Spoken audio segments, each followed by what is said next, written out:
you got to get out of your head as an actor. And most of us in our life got to get in our head, because what we're doing when we're thinking, we're usually thinking about shitty things that happened in the past and why they're holding us back now. And we're thinking about catastrophes that are going to happen in the future. And when we're doing that, we're rarely thinking about now. And now is where all of life happens, including acting.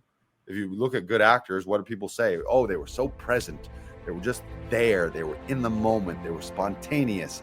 I couldn't even tell they were acting. They were just being and doing those things. Welcome to Inside the Audition, the podcast where we go behind the scenes for a deep dive look into the world of auditions. I'm Joe Larsen, creator of Actors Audition Club, an international community helping actors book your dream roles in TV, film, and theater. And I'm Brandon Knox, actor, producer, and co-host. Each episode, we chat with actors and industry professionals to share their audition experiences, insights, and advice. We provide actors with actionable tips, strategies, and resources to help you elevate your auditions. We demystify the often intimidating and misunderstood world of auditions to help you succeed. So whether you're just starting out on your acting journey or you're a seasoned pro, join our Actors Audition Club members as we go Inside the Audition. Well, hello there, Brandon Knox. Hello, Joey Freddy Larsen. It's a pleasure to see you here at episode 161 of Inside the Audition podcast. Hello, Facebook. Hello, YouTube. Hello, Instagram. I think we're streaming live on Instagram, maybe. So hello. We're coming down to the end of 2023. So we got a couple big final episodes. I would call this part one of our end of year episode. And we'll do another one next week to close out the year. I always find end of the year is a great time to review the year. It's a great time to review your accomplishment, what went well, what worked, what didn't work, what you want to change, and then start looking forward to 2024. What you want to have happen, what you want to manifest in your life and in your career. And specifically today, we're going to talk about a little shift, not a little shift, but talking about a massive shift in identity. So just to frame this episode, some of you may know, and I know you know this, Brandon, last week, I guess, was it last week or the week before? Early December, I was down in LA. And I was in Laguna Beach. I was down there originally for a 3-day business conference called Business by Design Live through my business coach, James Wedmore. For those that don't know, I know we talk about him a lot on the podcast, but James is a multiple 7-figure digital business owner. He actually has a film school degree. His major is in film school. He went to film school way back in the day. Then he built a business helping entrepreneurs rank videos on YouTube. So he put together a 7-figure business on YouTube videos and YouTube marketing, how to rank. And then he shifted more to not general business, but digital business training. I'm wearing some of his swag right here as the digital CEO of Actors Audition Club. And I've got his launch mode hat on here. So shout out to James. But that was an incredible event. For business owners, all kinds of entrepreneurs across every industry.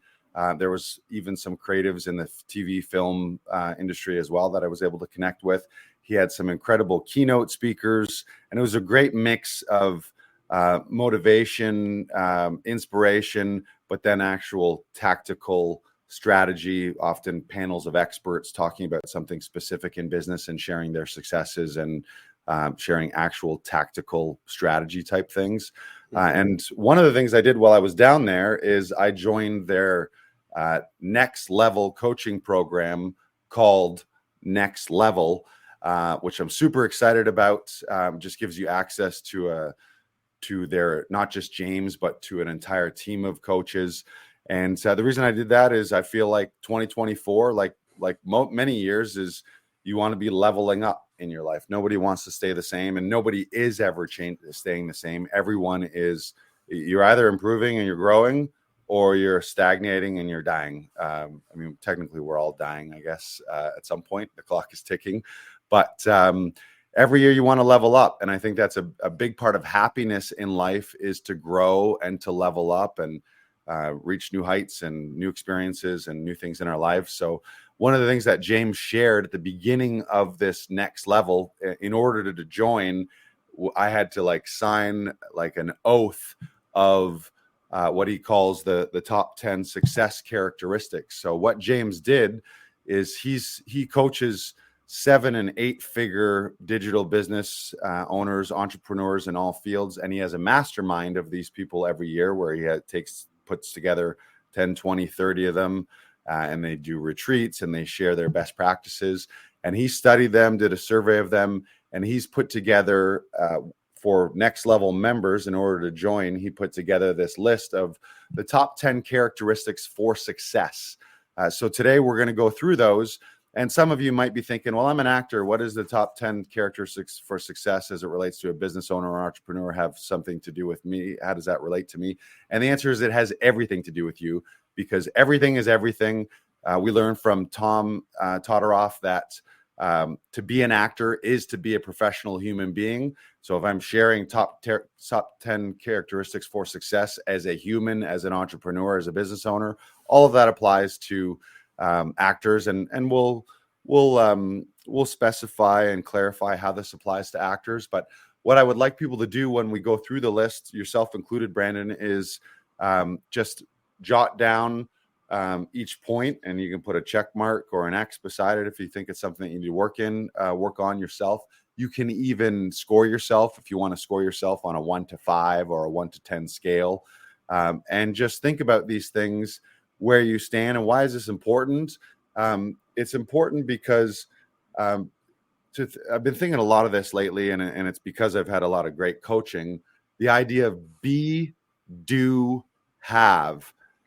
In order to get and have the life that you want, have the success that you want, have the accolades, have the results, have the money, have the IMDb credits, whatever it is you want in life, you actually need to start with who you are being, and then what you are doing, and then the result of being that being and doing those things, then you'll end up having those things. Where a lot of people go backwards, they start with what they have in their current circumstances. And just as a very general example, in the acting world, maybe someone will say, oh, I'll take classes, or I'll invest in headshots, or I'll invest in a demo reel, or I'll invest in my auditions when I have the money.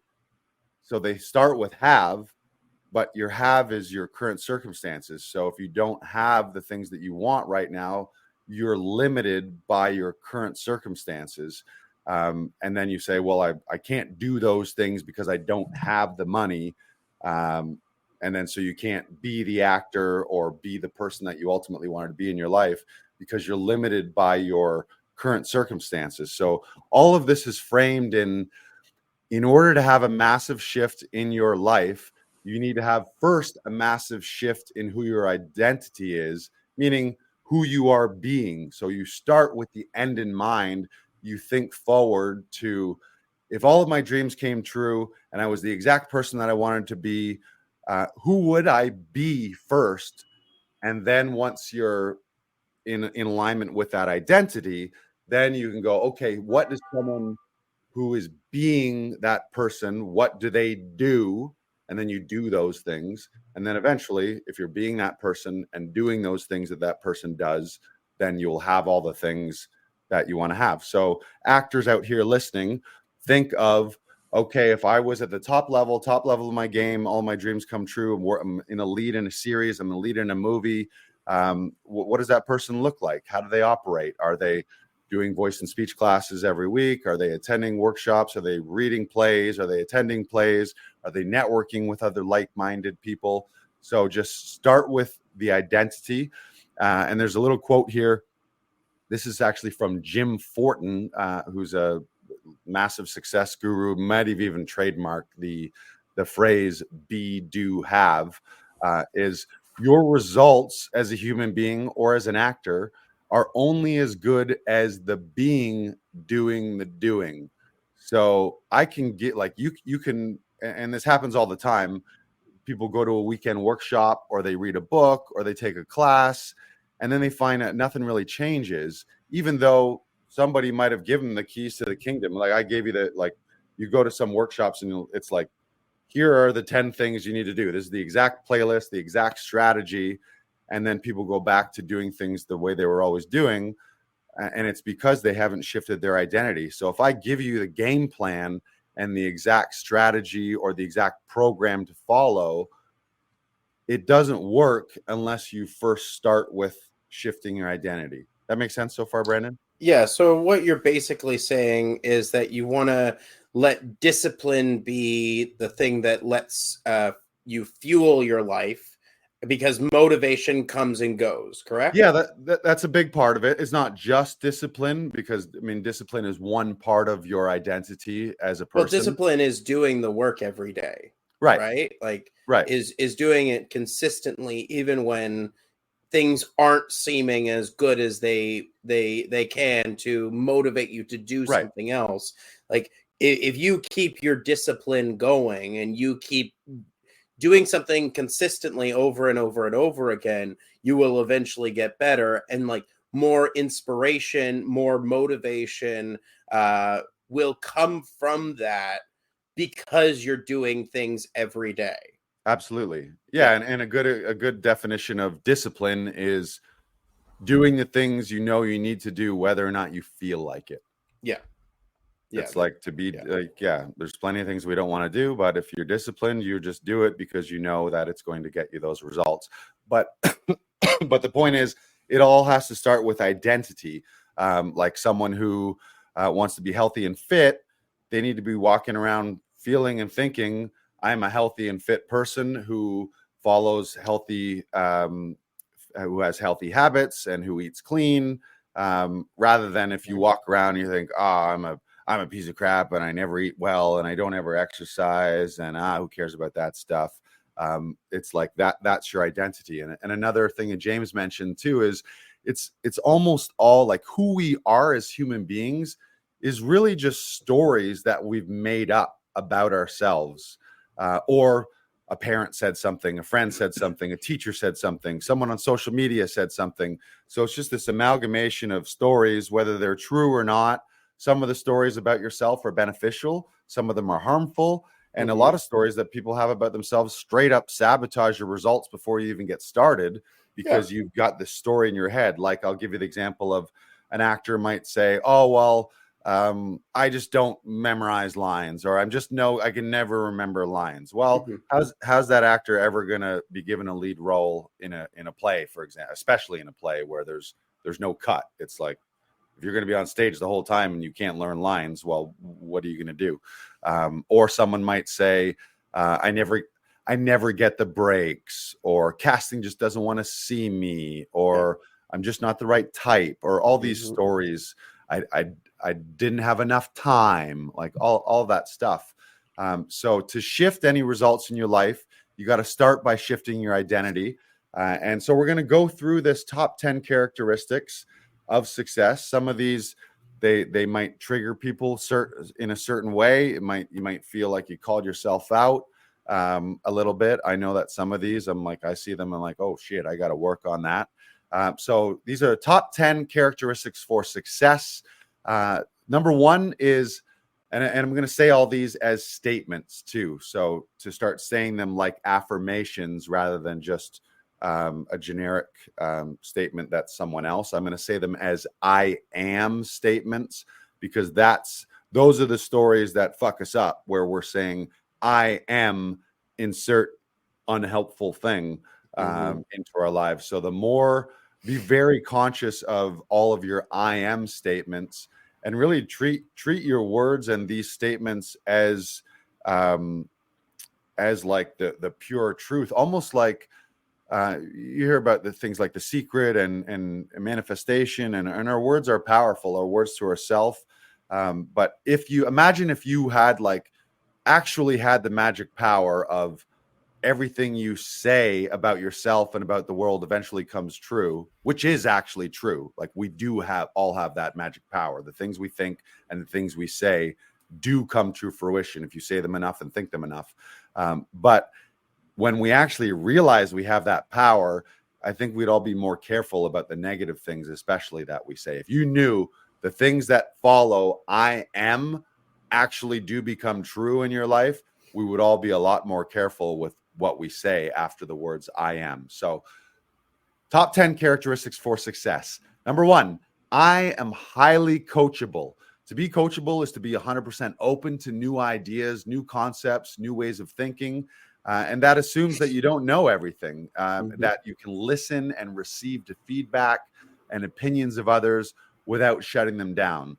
Now, that's applicable in all areas of life, but especially as an actor, you can swap the word coachable if you want for directable.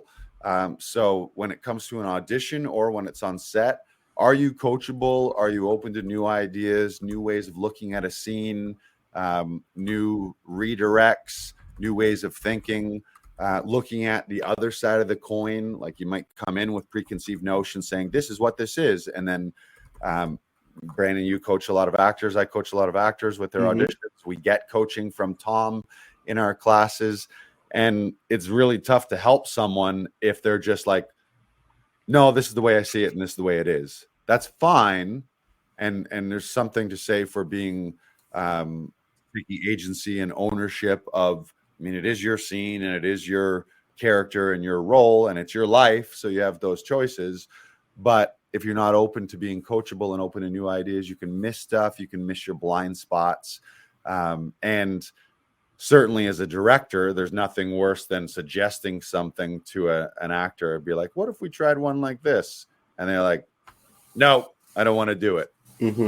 And a casting director, like often if you're lucky enough to have a live audition, either via Zoom or in a room, often the reason they're going to give you a redirect is just to see if you are directable, if you can take some coaching, if you're malleable and adaptable. And if they give you the redirect and you're locked in and give the exact same reading and nothing changes, then they're like, okay, is this person set in their ways? Have they rehearsed it the same way? And they can't change it. So number 1, be highly coachable. I would say for you, Brandon, you're super coachable. You take lots of direction when I work with you. I know you're always in class. And part of this is seeking out coaches as well. It's one thing to say I'm highly coachable, but if you don't actually have any coaches in your life, well, how are you highly coachable if you have any coaches?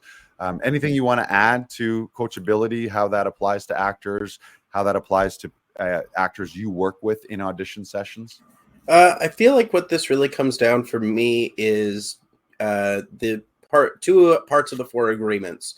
Don't take anything personally and don't make assumptions. The more that when I was first starting out, I would take every note that I got personally. Right. Because I felt like if I'm getting a note, then I'm doing something wrong. I'm doing it wrong. Yeah. And that's not the mentality that you can have, especially when you're working on set or in the theater or like wherever. Or even in our back room working on self-tapes on auditions. Right. Like, we're here to make things better. We're here to enhance those things because we're a team. Once you step into our self-tape room, once you step on set, once you step into the theater, you're part of that team. And we're all working to make things better for all of us. Right. And if you can't be malleable, if you can't be coachable, if you can't take those directions, then you might not get hired again.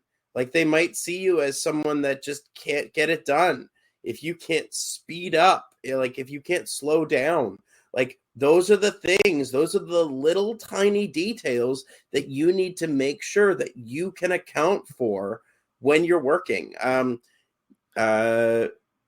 I was working on set a couple weeks ago on a show that I had been waiting to shoot for months and months. And like, I had rehearsed it a lot. I had prepped, I had worked on this piece so much. And I got one note throughout the entire night, and that was, it kind of sounds rehearsed. Can we find a different way to do that? And I was able to find it because I had worked on it so much. Right. And so the more you do it, the more you understand that, like, again, we're on the same team. We're here to make things better. the more you're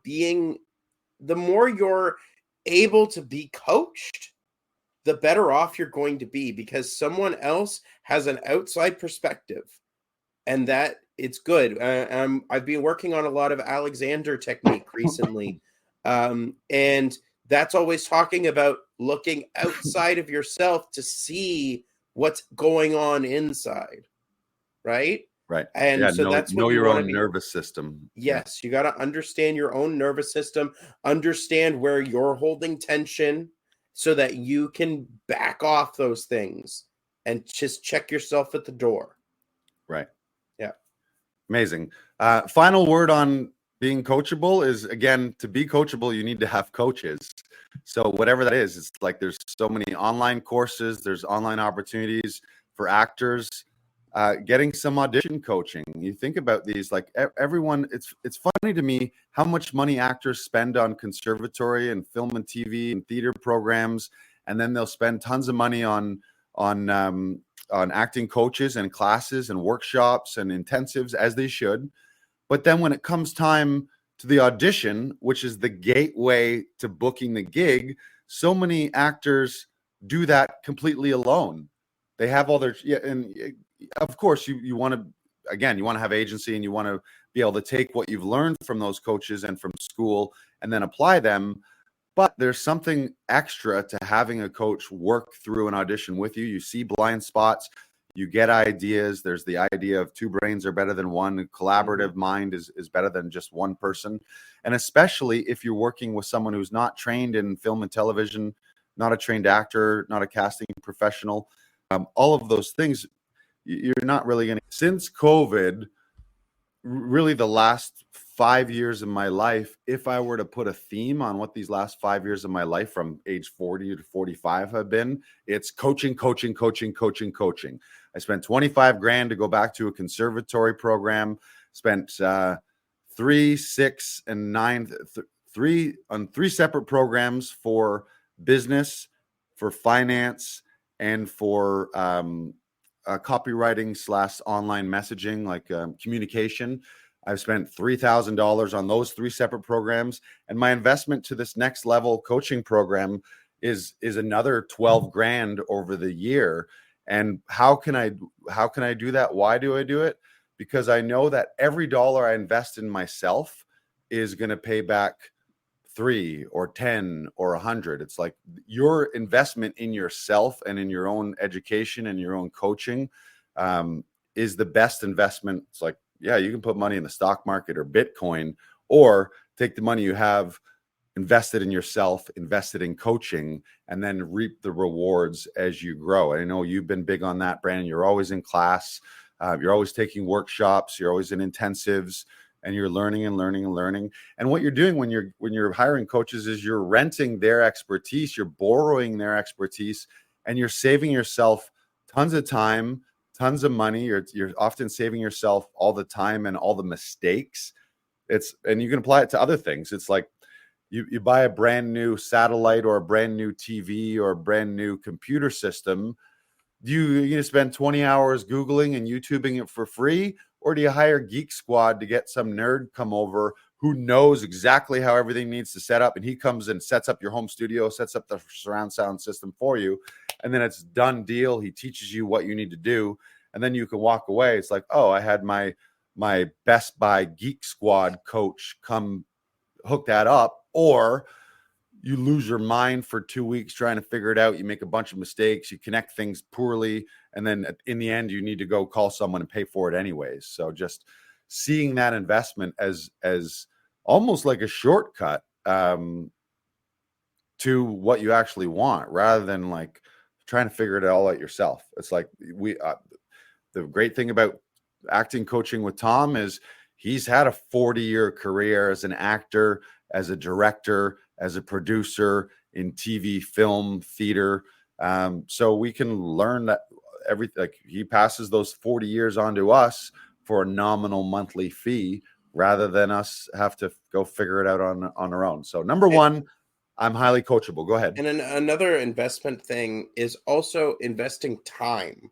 As you just said, Tom has invested 40 years of his life into coaching, into doing this business, probably more years than just 40, right? Right. Like, that's what this is about. Tom likes to say, you're making a career. You're not just trying to get a job. You're working towards having a career. Right. And that has longevity to it. So the more time you invest in these things, the more you seek out coaches that will help you, the better off you're going to be. Love it. Excuse me and pardon me for the coughing today. I'm getting over something here. Number 2, I am in integrity. Being integrity is about being your word. Essentially, it's do what you say you're going to do, or don't say it. And we all have slips and falls on that one. I know that's something that I definitely have to work in, especially in the business, being a business owner. There's a lot of things on my plate, and there's a lot of things that often, like I'll even say to you, I'll give you an example. The intro to this podcast is something that I've said to you probably a dozen times. Oh, next week we got to record that. And we haven't done it yet. So that's something that I feel out of integrity on. And that's a real dangerous, slippery slope, because the more you say things, the more you say you're going to do things and then don't do them, the less you trust yourself. Mm-hmm. And the more you start to feel things I say are bullshit, which is not a good feeling for yourself. Mm-hmm. And it's certainly, if other people get used to that, we all know people in our lives where they're like, yeah, I'll try to come by. And in your head, you've immediately written them off. You're like, okay, yeah, you're going to try to come by, but I know you're not going to come. Or people say like, well, let's get coffee. We should get coffee sometime. That'd be great. And then every time you see them, when you bump into them, it's like, we should do this, but you never actually take the next step to be like, actually, let's pull out our calendar right now. Let's set the date, set the time, which is, in that example, that's where I've fallen short, where what I should have said is, we need to record the intro to this podcast. What is your schedule next week? Let's book a time, and then it's in my schedule, and then it's there. So just the idea of do what you say you're going to do, or don't say it. And the more you can get that close to 100%, just you start to feel like everything that you say comes true because you actually follow through and do it. And you're great for that, Brandon. That's showing up, being here. You have impeccable reliability. When someone books you, you've been running sessions for 3 years, so you've helped actors. You've helped hundreds of actors with probably thousands of auditions in those 3 years. And I can count on less than one hand the amount of times where you weren't early to the session, or where worst case scenario, something transit related happened, or maybe you were sick and you weren't able to show up. But if that's happened, it's probably happened on less than one hand. And it was always communicated very well in advance. So the actor was never left in the lurch wondering, oh my God, am I going to get this audition done? And I was never wondering, like basically, if you don't show up when I'm expecting you to show up, my assumption is that you're like, you died. It's not that, like, what, you know what I mean? Like, Yeah. And that's kind of what you want. You want people to be feeling like, oh my God, this guy always shows up. He's always here, always on time or ahead of time.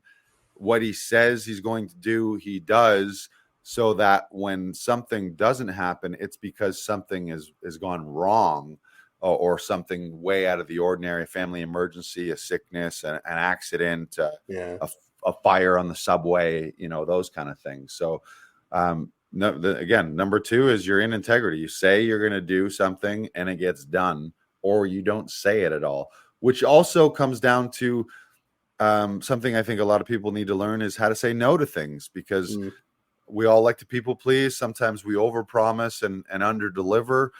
We want to say yes because we're afraid of the confrontation of saying no. But sometimes it's like, hey, I would love to. Thank you for that offer. My schedule just doesn't allow it right now. I've made commitments to several other people and several other events, so I need to do that. Versus the person who says like, oh, I'll try to come, but really, that's a no. Versus like, thank you so much for asking. I would love to be able to say yes to that. Unfortunately, my calendar has been booked for 6 months, and I can't drop any of those commitments. I want to fulfill on those promises. best of luck with your thing. Thank you for thinking of me, and good luck, versus saying, yeah, I'll try. And in the back of your head, you're like, oh, fuck, I'm never going to be able to do that. And then you let someone down. So it's also remembering that everything you say yes to means there's only so much time in a day and in a week. So when you say yes to things, you're also saying no to other things. So we need to be able to say no to things in order to say yes to things. That makes sense? Yep. Anything you want to add to being integrity? Your time is valuable. And the more that you put precedence on the fact that your time is valuable, the better you're going to be. Because the more that you give time to yourself, to your career, to your training, to your craft, that comes, like, if you have another job, if you have like all these other commitments, how many hours are you allocating to your craft? Right. How many hours are you putting in to get better? Because that's part of your life. If you want this as a career, there's sacrifices that are going to need to be made. And you're the only one with the vision as to how your career should be shaped, how your life is going to go.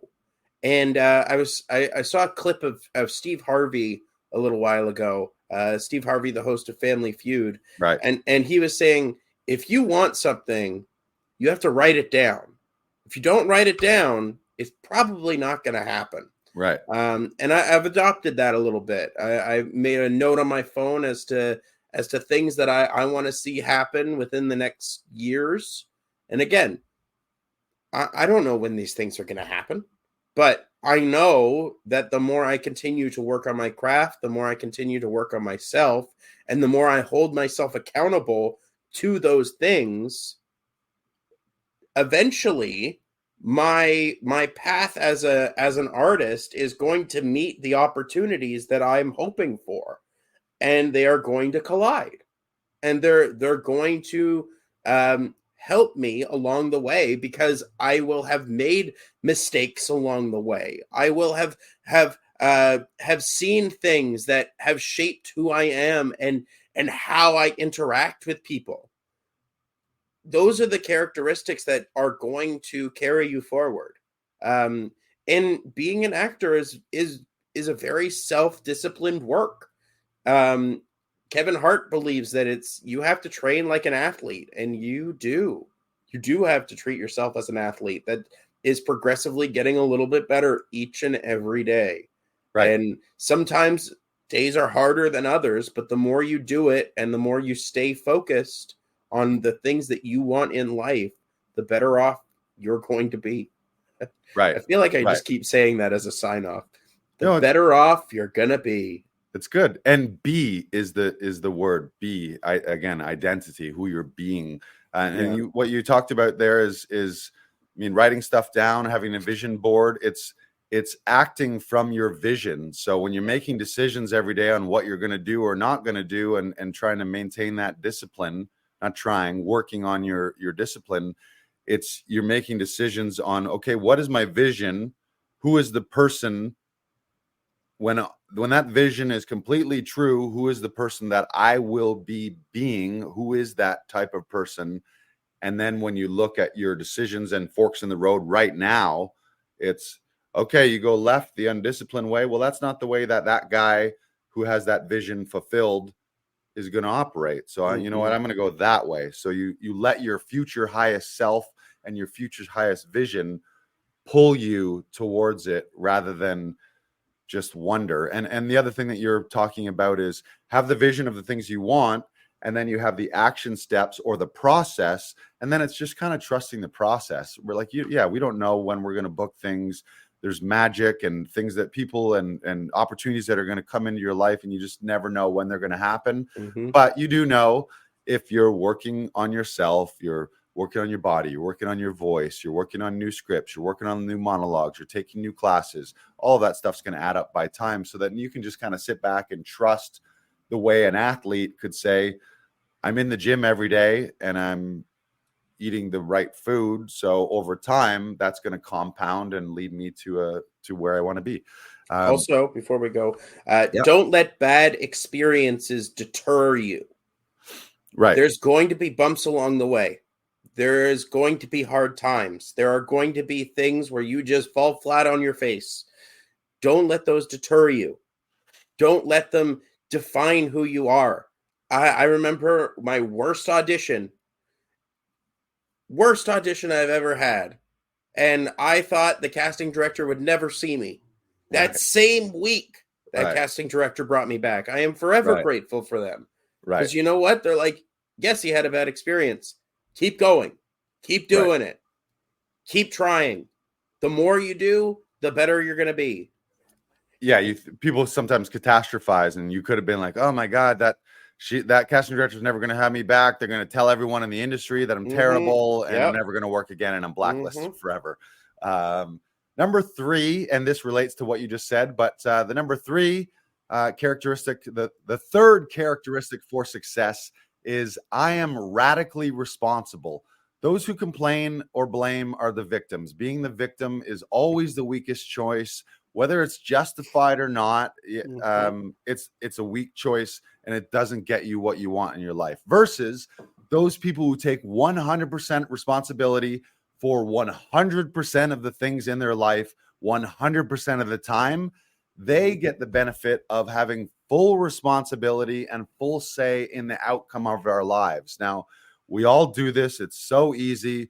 Blame the government, blame the Republicans, blame the Democrats, blame Justin Trudeau, blame Biden, blame Trump, blame immigrants, blame Russians, blame Ukraine, blame Gaza, blame Israel, blame money, blame your dad, blame your parents, blame your kids, blame your neighbor, blame your shitty uncle, blame your molester, blame all of these things, all of which are justified. And I'm not taking away the experience. Some people listening, how dare you? You need to listen to victims and listen. Yeah, listen to them, but you don't need to live in victimhood your whole life. It's the idea of, okay, are there things I could have taken responsibility for? Are there things that I could have done to avoid getting into that relationship? Are there things that I could have done to get out of that relationship earlier? Are there things that I could do to take control? Okay, yeah, maybe the government's doing some things I don't like right now, but how am I, again, taking agency and taking control? So the beautiful thing is, everyone who does that, if you see everything as your fault, when it goes well, you get all the accolades.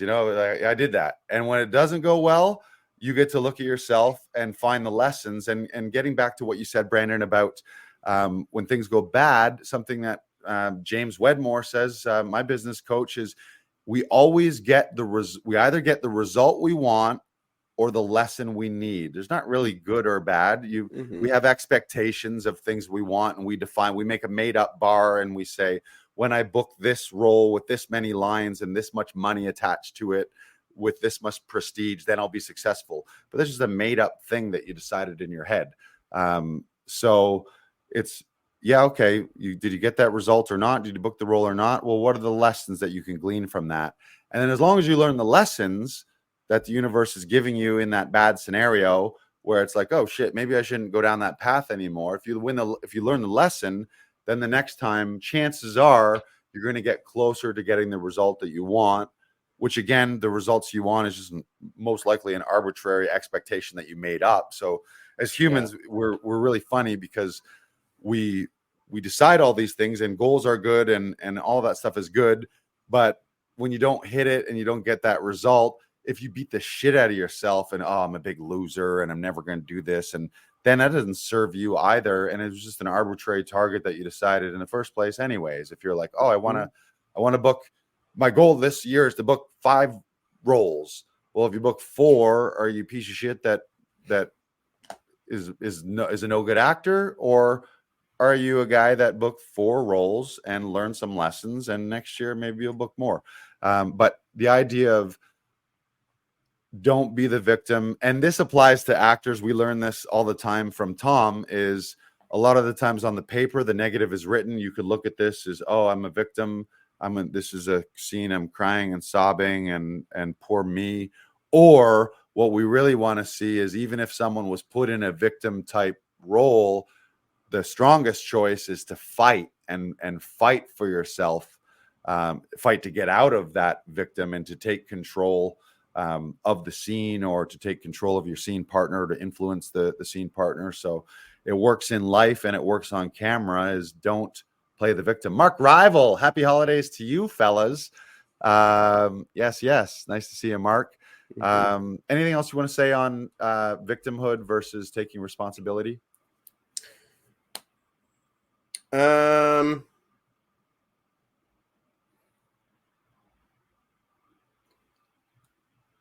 No. Good answer. It's all our fault, right? For good or bad, it's all your fault. And yeah, again, if you become victim, and then the worst thing about that is you give your personal power away, is what you do, and then you just shrug your shoulders. Oh, it's the casting director. Oh, it's the writers. Oh, it's my agent. Oh, it's the producers. Oh, it's the economy. Oh, it's the strike. Oh, it's the this. Oh, it's the streamers. Oh, it's Bob Iger. It's fucking Ted Sarandon from Netflix. It's like you blame all those other people, and then it's like, and then it's great because, oh, nothing's my fault. It's all them.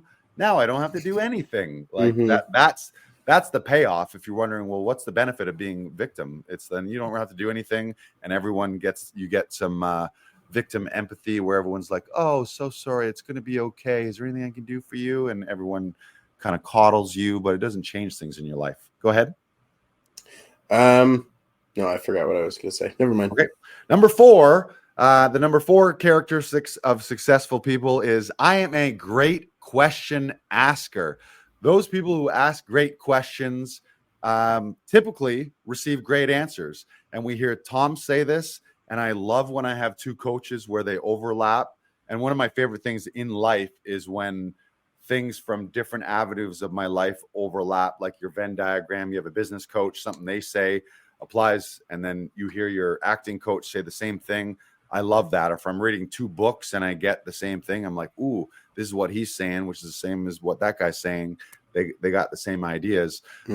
Be a great question asker. And the quote is, the quality of your life is a reflection of the quality of your answers. Or sorry, the quality of your questions. Quality of your life is a reflection of the quality of your questions.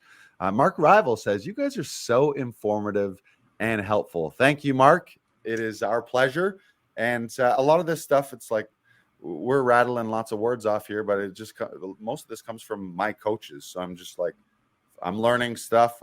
We're still on we're not the be all and end all in life and as actors. Brandon and I are both going through our own journeys, but we want to share this with you. We're sharing things from our coaches that work for us, and then we're sharing it with you so you can knock around these ideas and try them on for size.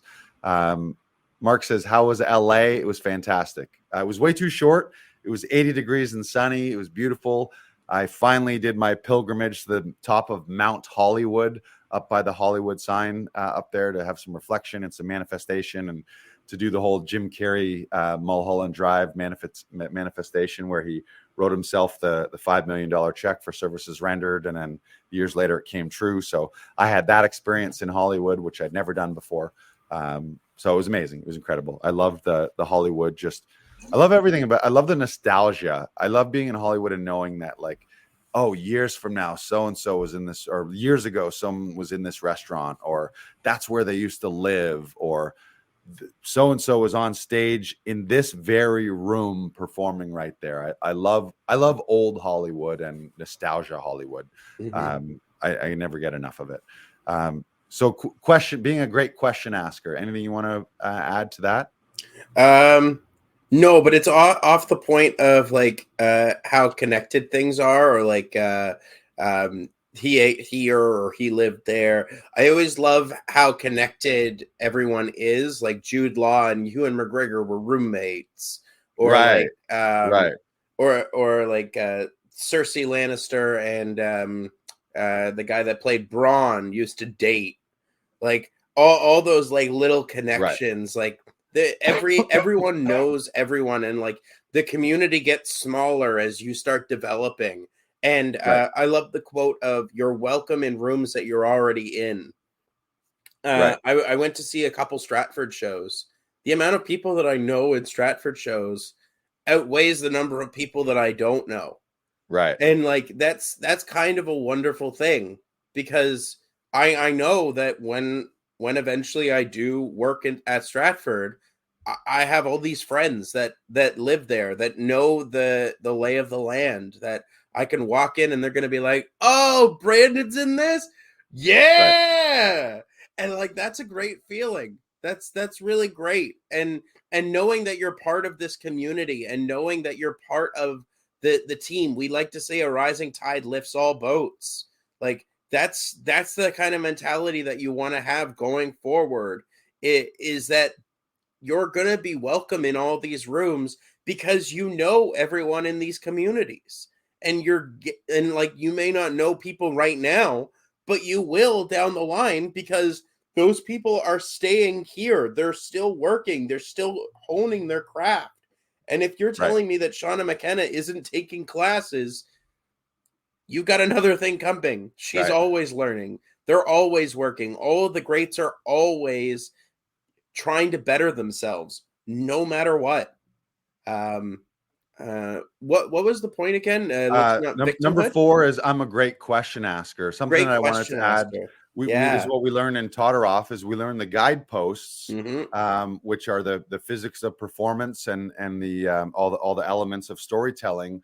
But really, what it then becomes is asking yourself a series of questions about yourself, the character, the Hmm. scene, the story, and then your performance becomes those answers. So Yeah. asking yourself, who am I and what is my relationship to this Hmm. person, and what is the strongest love relationship I can choose? What am I fighting for? What am Yep. I conflicted about? Hmm. What do I want in this scene? If you think about the moment before, what just happened? What is leading me into this next moment? Where am I coming from? The guidepost of opposites. Where can I play an opposite?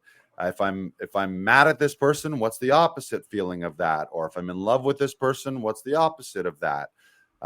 So just asking yourself when you look at these scenes, rather than just saying the words on paper and okay, my job's just to memorize words and just say them willy-nilly. No, it's your job is to ask a ton of questions and go real deep into who you are as this character, what's happening in the scene, what the actual story is, what do you want, what are you fighting for, your relationship to your scene partner, and then go deep with those questions so that the performance you come is more nuanced and layered, and you've discovered and shown things that other actors haven't, who maybe they just picked up the page and I just said words, but I don't really know why I'm saying any of them. I just memorized lines and regurgitated them. So be a great question asker and ask questions. If you have coaches and you have mentors, don't be the person who's hiding. Like we all do this. I do this where maybe you don't want to look silly, or you think your question is dumb, but you always hear that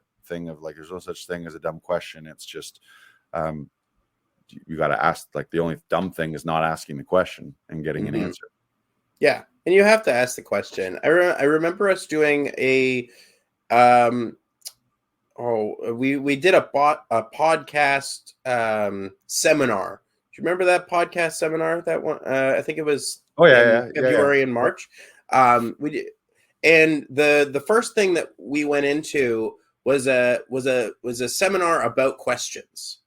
And he started the lecture by saying, everyone always asks how, but people rarely ask why. And I think it's important that you ask both. Why am I not feeling this moment?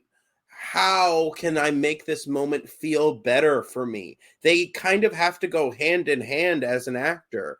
Like, why am I here in this moment? How can I make this moment, or how can I make the relationship with this place important for the viewer?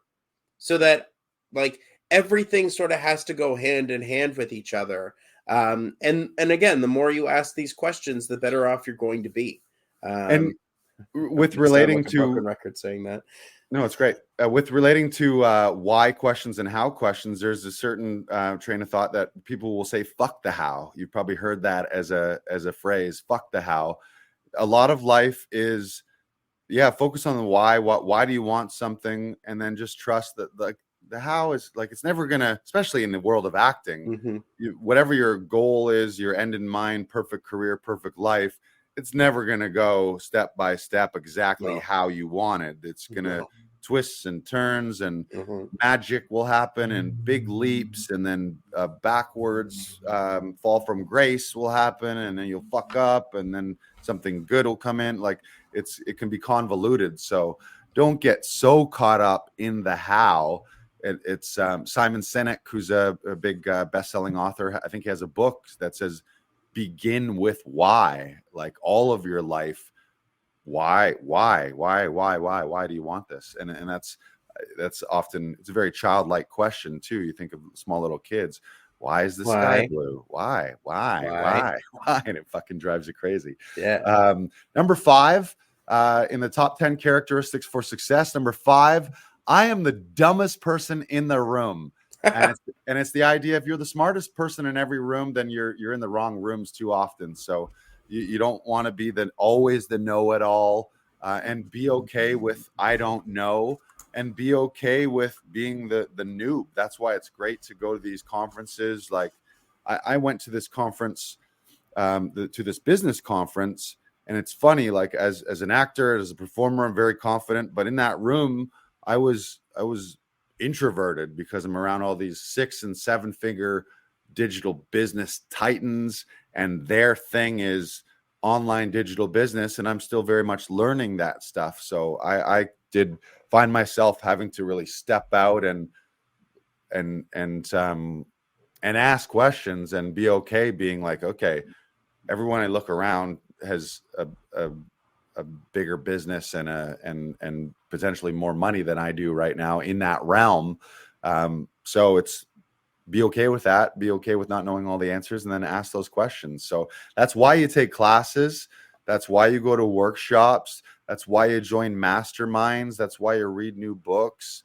And that's also, and it's not always just seeking out the answers that you want. It's look at both sides of things. I heard something from the author and success coach Jim Rohn, where he suggests people like read biographies on the people who you want to be, but also read biographies on people who you don't want to be, was his advice.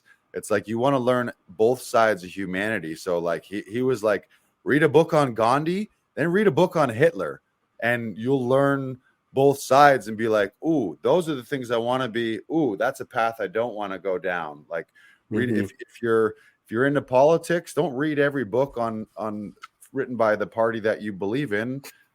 Read the opposition and get okay with debating things and learning new ideas and looking at things from both sides of the coin and understanding other people's perspectives. And you need to know the other side of the argument in order to strengthen yours. So if you believe something, it's worth examining people who believe the opposite so that you can understand why they think that way, where they're coming from, so that you can understand them more as human beings, but also then you can bolster your arguments for your side of things, rather than, I think a big part of the world right now is everyone's in this like sound booth where they're just here, everyone's echo chamber of like only listening to people who have the exact same opinions that they do. So they think that their perspective is the be all and end all, rather than, oh, get a little from them. Like one thing I like to do too is I subscribe and listen to people who are like success coaches or gurus, but they're women who their primary audience is women or moms or mom, what do they call them? Mompreneurs. And I like getting that side of things too, because I don't want to just get the masculine macho side of things. I want to learn, okay, well, how are women looking at this? How are women actors looking at this? How are women entrepreneurs looking at this? And seeing that side of things too. So be the dumbest person in the room. I got to work on that. Yes. And there's a rule that I was talking with someone about, the 10,000 hours rule. Like the 10,000 hours can make you an expert of something. There's also a post 10,000 hours rule where even after you've learned that thing, you've become an expert in it, you also continually have to humble yourself so that you can look at things again from an outside perspective, Right.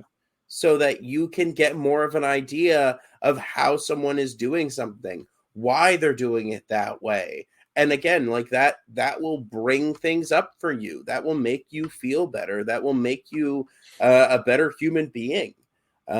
So like we always keep saying like work to the 10,000 hours or do your 10,000 hours. But there's also a post 10,000 hours that keeps you continuously asking questions, that keeps you humble in what you're doing so that you can get better each and every day. Right. Yeah, and that's what mastery is. There's no end to mastery. And if you look at the most successful people, they didn't become successful and then just kick back. Oh, I never read a book, never asked a question, never took another class. I just sip margaritas on a beach for the rest of my life. It'd be great, but it doesn't work that way. Again, because you're always either growing or you're stagnating and or dying. So you're like, there's no neutral. So yeah, the top people are continually learning and continually having that student mindset, beginner mindset, where you're not falling into the trap. The thing, there is a big trap to learning and to getting better in mastering the 10,000 hours, where you start to have that holier than thou. Well, I've been to conservatory, I take classes, I read the book, I'm so enlightened, I'm so woke, and then you start to put separation between you and others, where you're like, oh, he doesn't know what he's talking about because he hasn't taken the class that I have. Which is a trap. You know, you want to maintain that beginner's mindset, have the ability to try on new ideas and new beliefs, and something that is good is, even if you're entrenched in your belief, it's good to have beliefs and principles and a way of thinking and a way of feeling about life and society and people. But also you should question those on a regular basis too, and just be like, what assumptions am I making that maybe are false? What beliefs do I have that maybe aren't true? Because the reality is there kind of isn't an objective truth. Everyone just sees things the way they see it and through their own lens. And depending on where you were born and who your parents were and who your influences were, people around the world have different views of things. Is one right or wrong? Not really. It's just everyone kind of thinks different based on their own personal experience. So keep questioning that and be like, and that's some of the most beautiful, you hear stories about, you read, there was a documentary about it, like a neo-Nazi KKK, like the deepest, most racist skinhead you could possibly be.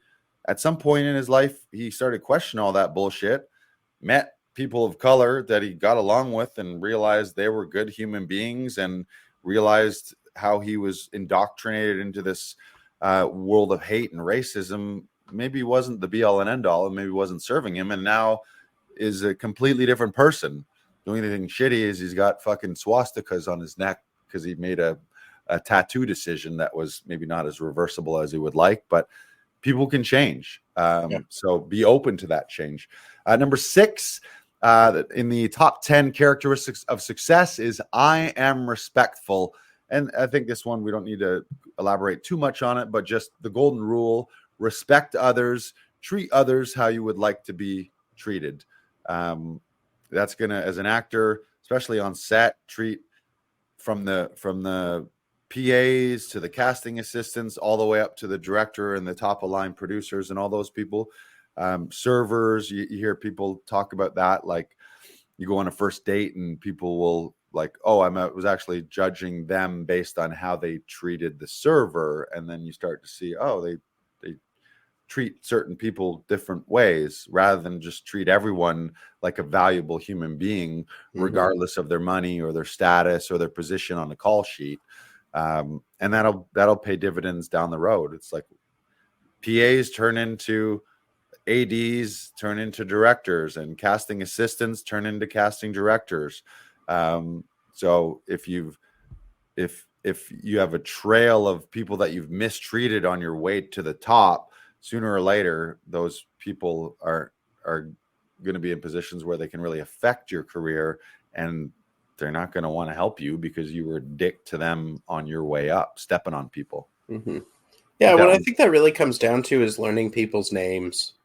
Yeah, that's a big one. Learn people's names. Like, take the effort, make that extra step.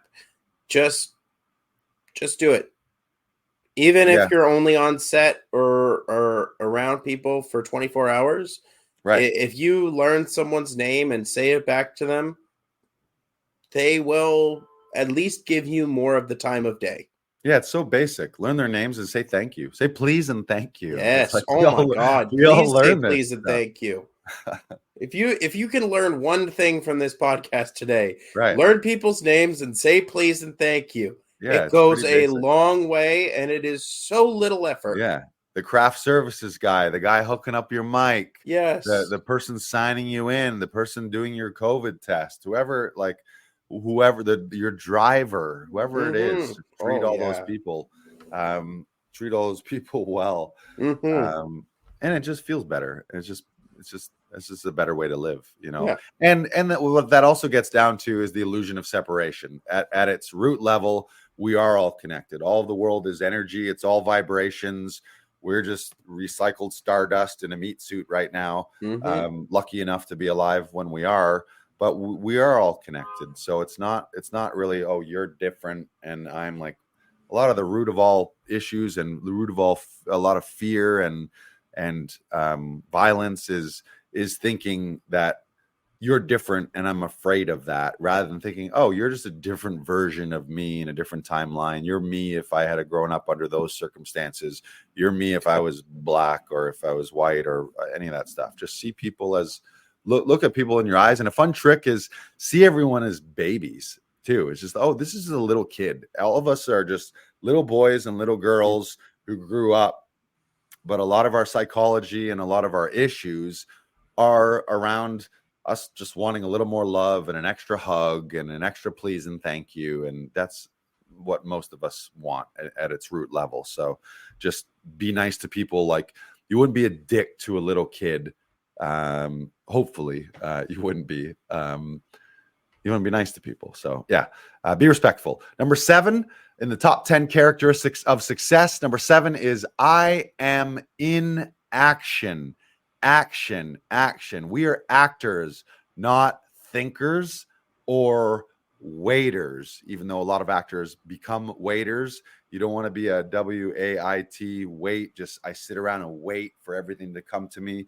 So it's being in action. It's not enough just to be open to learning. Yeah, take all the classes in the world, but if you don't take what you learn in that class and actually apply it to a scene or apply it to your rehearsal technique, or people read books and you learn all these tactics. You read a book on fitness, but if you go out and eat McDonald's every day and never go to the gym, well, great. You learned the fitness and success tips and tricks that are going to make you fit and healthy. But then you got to take the actual concrete actions to put those in place. I've been guilty of that. A lot of us are like serial learners or serial course takers, or you read a book where at the end of a chapter, it's like, here's the action step. Go do this, this, and this. Whether it's journaling or whether it's actually doing something in your life, setting something up tangibly. It's not enough just to have it all knocking around up here. I used to have a statue of the Rodin's The Thinker. You know that statue? It's a guy on a rock sitting here like this. And I used to think thinking's good. Not that thinking isn't, like, philosophers and thinking is good. It's good to be thoughtful and it's good to think, but remaining in your head and only thinking, or Tom will say, like, you got to get out of your head as an actor. And most of us in our life got to get in our head, because what we're doing when we're thinking, we're usually thinking about shitty things that happened in the past and why they're holding us back now. And we're thinking about catastrophes that are going to happen in the future. And when we're doing that, we're rarely thinking about now. And now is where all of life happens, including acting. If you look at good actors, what do people say? Oh, they were so present. They were just there. They were in the moment. They were spontaneous.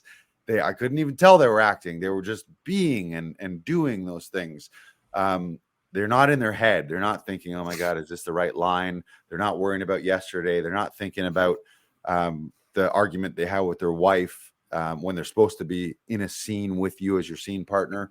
And the flip side, they're not catastrophizing about worst case scenarios. Our brain, usually when we're thinking all the shitty things that happened in the past and all the worst case scenario things that are going to happen in the future, most of which don't happen.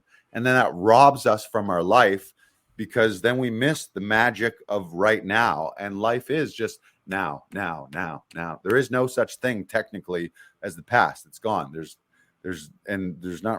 is the future happening, but the future is just tomorrow's nows, if that makes sense. So be in action, be the person that when you're in a class, you learn something, and then the next time you're rehearsing or the next time you're doing a scene, you're actually applying that note, and then you're taking action on that thing. And like, there's always tidbits to learn from, right? Right. There hasn't been a moment where on set I haven't been like, oh, I need to remember that for next time, so that I am continuously getting better. I am continuously checking in with myself to be like, okay, this went well, but how can I improve on it so that I get invited back? Which is why a good practice is that's why journaling is so great, because you capture those moments, you capture those lessons, and then you don't forget them. Or even taking notes. Like, the difference between someone who takes notes in a class or a workshop and who doesn't, it's like the person who does not taking notes is probably going to take 10% of what that other person took home, because we forget stuff, right? But yeah, it's take those actions. Apply what you learn. Knowledge is not power. There's that thing of like, knowledge is power. No, it's not. Knowledge is good. Is better than being ignorant, I think, in most cases. But knowledge applied is power. Knowledge plus action. You learn a new thing, and then you actually go apply it in your life. Then you get the results. You can learn everything and then just still be the same person who up here has all the answers, but is not doing anything different. So knowledge plus action. Be in action. And that's for an actor, it's right in the name. I often think of that. It's like, we're not thinkers, we're not talkers, we're not waiters, we're actors. We act, we take action. That's what an actor is, So it's like, I think we forget that. And then people think, and people wait. They wait for an email from their agent. They wait for their big break. They get in their head about how people are thinking about, how are people thinking about me? How are people seeing me? Is this right? Is this wrong? Am I doing this right? Is this what they want? Rather than just take action. Number 8, in the top 10 characteristics for success. Number 8, I am abundant. Having an abundant mindset is one where you believe, and I would even put in brackets, not just you believe, but more of a knowing. I don't believe the sky is blue. I just look at it and the sky's blue. I know the sky's blue. Having the belief and knowing that anything and everything is possible at all times. There's more than enough to go around. There's more abundance in the world. Not having a scarcity, starving artist mindset. And the idea of there's no such thing as competition. There's only collaboration. There's more than enough pie for people. You don't need to fight for your piece of pie. When someone else books a role, they didn't take anything away from you. They got something that's great. And because you know them, that's great, because there's proof that people get what they want and people's dreams come true. So just getting rid of that scarcity, clutching, oh, I need this. Like, what is meant for you will never pass you. Having that mentality as well. If it's something that is really meant for you, and you put in the work and you take the actions to manifest that and have that attract that into your life and call that into your life, you'll get it. And if a role passes you, that wasn't yours. And having also the idea that's like, that was someone else's, and rather than being like, oh my God, my life is ruined because I didn't get that one big opportunity. The next thing, I've had it explained to me through James, is the idea of abundance, whether it's financial or whether you look at acting roles, it's just a big river. So picture a big river. You're standing on the edge of a river, and all the money and all the opportunities and all the roles are just floating by. And if one passes by, you don't have to be like, oh my God, where did it go? It's just there's 100 more coming down the pipeline. So it's just being open to that abundance mentality, not clinging to that scarcity, not feeling like, oh, like the best feeling in the world, and you know this, Brandon, we know this, is helping someone with an audition when they book a lead role. And then we get to say, oh my God, congratulations, that's incredible. And when I do that, I never feel like I don't say that to their face and then feel like, son of a bitch, he took that role from me. It's like, no, he got it. And rather than feel that way, like they took something away from me, I see it as proof like, oh, I'm getting closer and closer to my dreams because I'm closer and closer in proximity of people who are getting closer and closer to their dreams. So yeah, the idea of rising tide lifts all boats. It's like, I've seen you've had a fantastic year, book all kinds of stuff. I've booked stuff. People, our clients in the studio book stuff. It's like, we're not taking it away from others.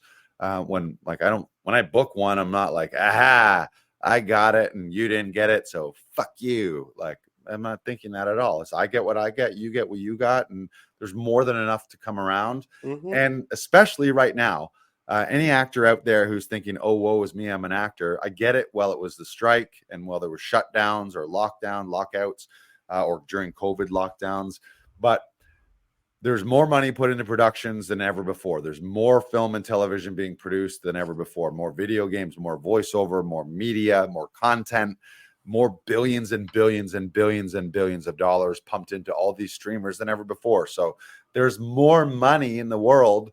And what do most governments do? When they need more money, they're just printing more money. It's all made up anyways. So if it's all made up and you're playing in a made up system, you might as well just have fun and remind yourself that there's more than enough to go around, rather than think, oh my God, there's not enough. There's trillions and trillions and trillions and trillions and trillions of dollars. And it's all just a made up thing anyways. So have fun. Just believe in yourself. Yeah. Keep going. Yeah. Abundance mindset, man. There's so much out there. Mm-hmm. And what you'll get what's yours. Number 9 is I am vulnerable. Being vulnerable means having the courage to share what's actually under our masks of perfection. When we stop trying to look good, or when we can start to share openly and honestly, that's when some true coaching can begin. That's a fine line too. Sometimes people see vulnerability as like, oh, I just got to cry every time, or I just got to vent and unload my shit to everyone. There's a way to do things, but yeah, you want to be open and honest, and it does feel really good if something's genuinely bugging you, rather than putting on the mask of like, hey, how you doing? Oh, I'm great, everything's fine. But if you're like actually miserable inside, then to the right people in the right venues and in the right spaces when it's safe to talk to someone, having the courage to share that stuff and to be vulnerable. And vulnerability in our coaching with Tom Todoroff is actually a guidepost. So it's, what are you revealing or what are you concealing? If you have a vulnerability, where can you be vulnerable in a scene, and how are you showing it? Are you showing it by revealing it, or are you showing your vulnerability by, I'm actually putting up a little bit of a block because I don't want to show that to my scene partner.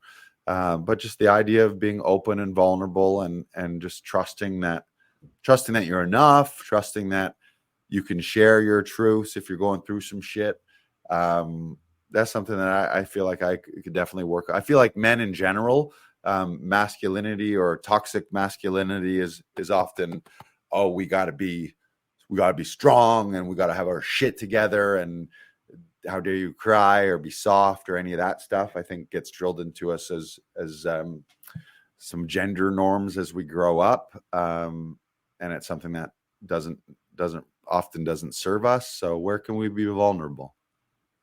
I like a saying, the the people that are experts have gone through the darkest times. Right. And like, and that's a vulnerable feeling when you're going through something that's dark and scary, and you're not really sure what the next step is. But Right. the more you fight to figure out what that next step is, the better off that you're going to be. Right. I wonder how many times I've said that today. It's okay to feel like every once. I mean, you don't want to live there, but it's okay to feel lost. It's okay to occasionally feel overwhelmed, to be fearful, to have stress, anxiety. But this actually comes to the next point. It's a great tie-in.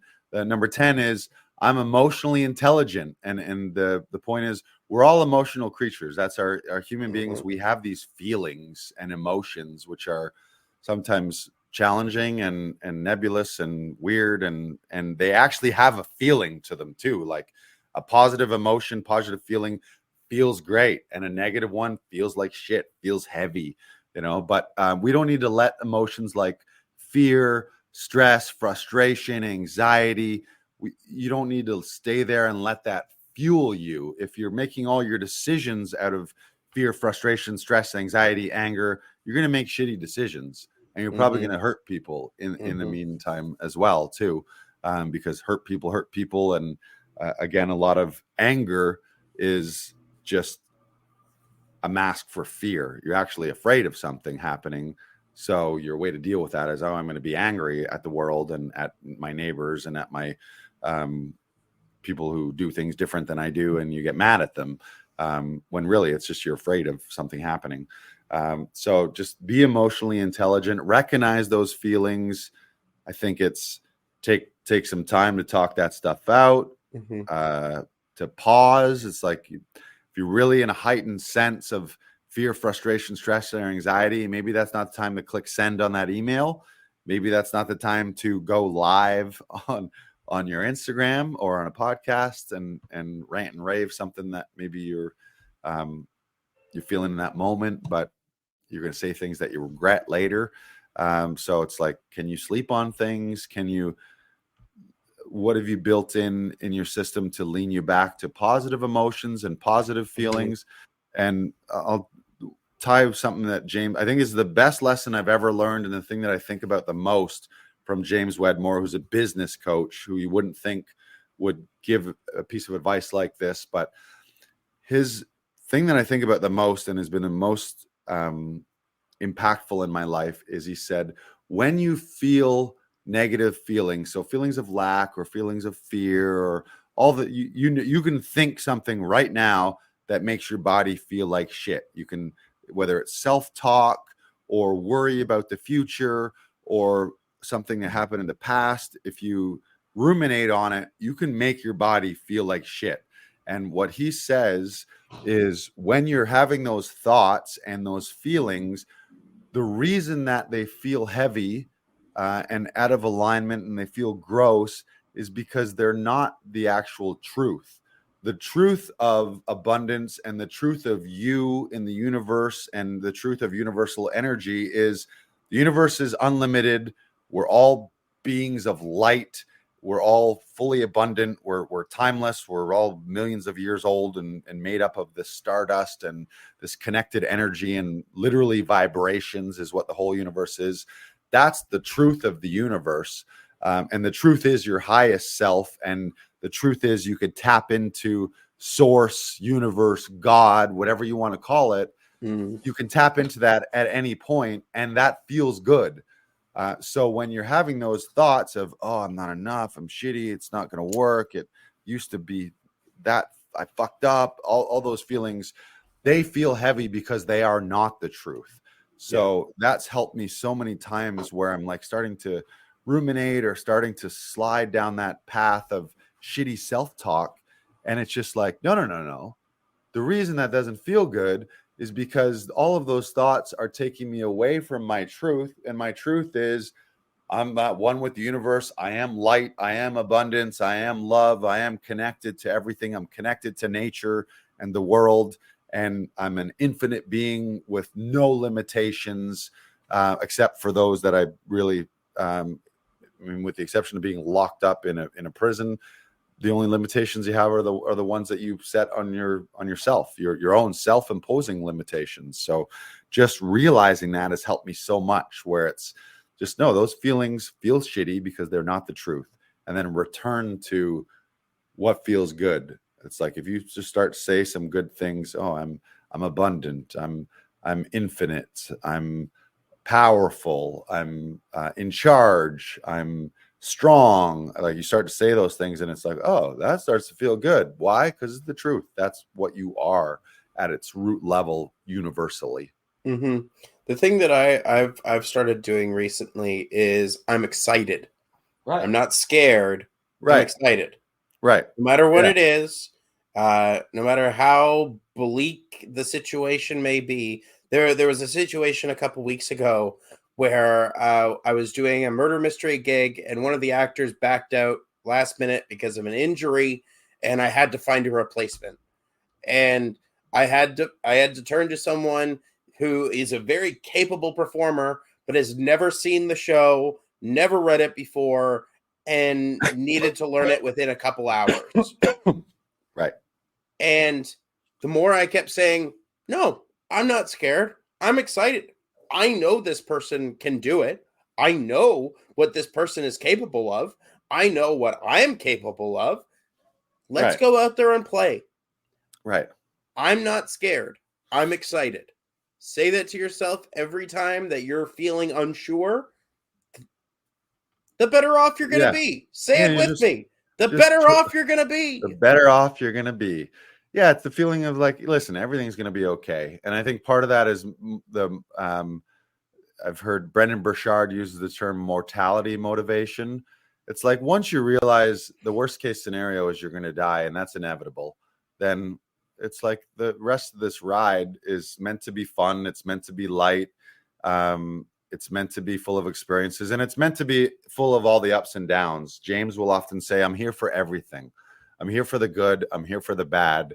There's going to be ups. There's going to be downs. It's like, unfortunately, it seems like part of the human experience, unfortunately or fortunately, part of the human experience is also suffering. It's good times followed by bad times, followed by good times, followed by bad times. It's ups and downs. It's just the circle of life, the cycle of life. It's winter, and then it's spring. It's periods of nothing, and then it's periods of growth. So it's all there, right? So we just got to enjoy the ride and focus on the good stuff, and not get hung up in the negative stuff and then suffering stuff of it. So that is that. That is the top 10 characteristics of success. I'm going to do a quick recap. So the top 10 characteristics of success are: I am highly coachable. I am in integrity. I am radically responsible. I am a great question asker. I am the dumbest person in the room. I am respectful. I am in action. I am abundant. I am vulnerable, and I am emotionally intelligent. So we give you those today. As you're looking at the end of the year, you want to make radical change in 2024. You got to start with who you're being, and then what are you doing? And then eventually you will have the life and the career and the things that you want.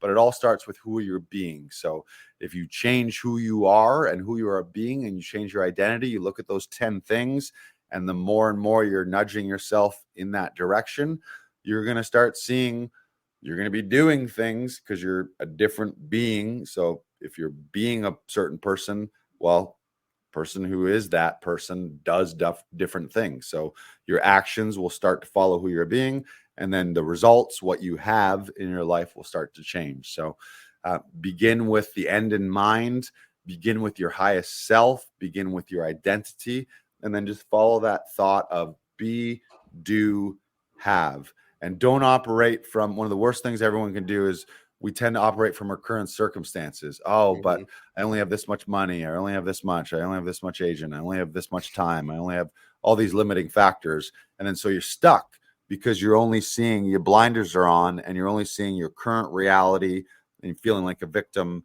And that's not a successful place to operate from. Operate from what you want, and then work backwards. Who do I gotta be to get that stuff? What do I have to do to get that stuff? And then magically, once you be and do, you will have. Sha-la-la-la. It's that easy, folks. And it's not necessarily that easy. It's a being a human being and being an actor is a challenge, but that's why it's an up and down thing. And that's why you want to be in a community too. So you want to build a community. So if you're looking for a community, now's the great time to be joining Actors Audition Club. As you're looking forward to a new year, you want to change your auditions.